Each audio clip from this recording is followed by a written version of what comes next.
Folks, if, excuse me, this is what we have to look forward to with Donald Trump being our commander-in-chief, we got serious problems. Our enemies are looking at what happened here, and they are laughing at America.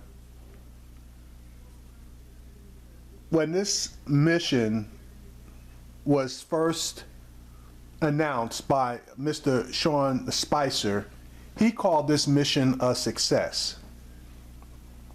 And then it was pointed out to him that the military doesn't consider any mission a success if there is even one loss of life by any military personnel.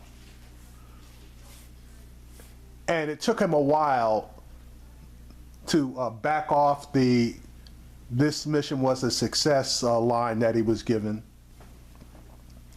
In particular, we lost one Navy SEAL. 3 of our heroes were wounded, and then another person lost their life in this particular mission.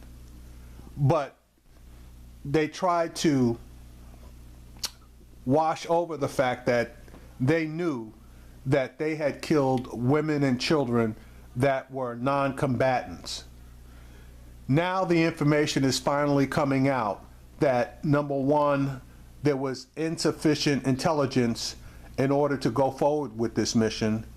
There was insufficient preparation for the mission, and there were no backup plans or contingency plans for this mission. Mr. Trump apparently knew all that and green-lighted the mission anyway. I believe that he was in such a rush to get a quote-unquote victory that he green-lighted this mission. They had to know that there were going to be women and children there, and if they didn't, they should have. And for them to have killed, and I'll say innocent women and children, non-combatants in this mission is a goddamn disgrace. And now people all over the military with knowledge of this operation are basically spilling their guts to the media to let them know exactly what went down here. Folks, America, and I'll say America, and I'm part of America, we elected this guy. Now, I didn't vote for him, but he was elected, whether you want to say legitimately or not, he was elected. And if this is an example of our commander-in-chief in action, there are some sorry days ahead.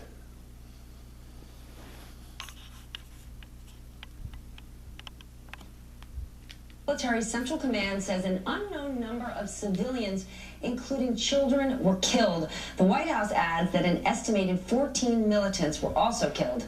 Unnamed U.S. military officials tell Reuters that the mission was approved, quote, without sufficient intelligence, ground support, or adequate backup preparations.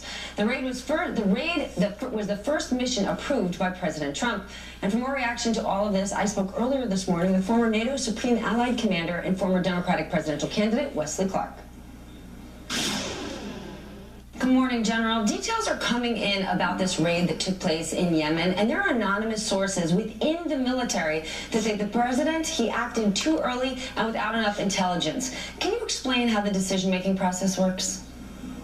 Normally in something like this, the intelligence is collected, the raid is planned, and it's briefed up the chain of command.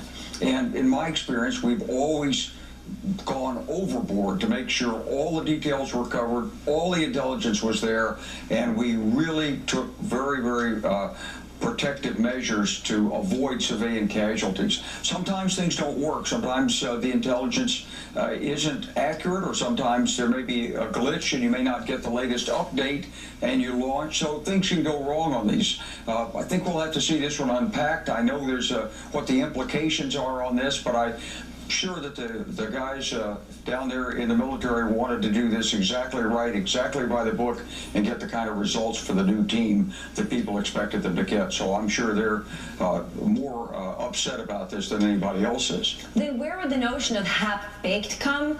I mean, would that group that you say would be preparing, would they present the new president with a half-baked plan? I'd be very surprised if they do this, and we just have to wait and see what went wrong in this, and whether the U.S. Armed Forces want to disclose all that publicly is another matter. That was part of... Yeah, so you know for damn sure that the officials are not going to disclose everything that went down here, but some anonymous sources are probably giving us more accurate information than we're going to get from President Trump and his crew. So again, I think that he did more than likely get accurate information as far as the readiness and the conditions of this mission, and he made a decision to go with the mission, even though there may have been dissenting votes or voices stating that we should probably wait. But he, being Donald Trump, wanted to get out there as fast as possible, as boldly as possible, so he green-lighted the damn mission when it shouldn't have been. Just how many missions over the 8 years did President Obama greenlight that had as disastrous consequences as this one? And yeah, I do know about the drone strikes and innocent people being killed, but I believe that at least those possibilities were considered by President Obama. And obviously with drone strikes, there are no American losses of life. Not to say that the loss of life by anybody else is any less important, but in this particular case, Donald Trump put American soldiers in harm's way, and they were placed in a position that was not optimal for either their success in the mission or for their survival.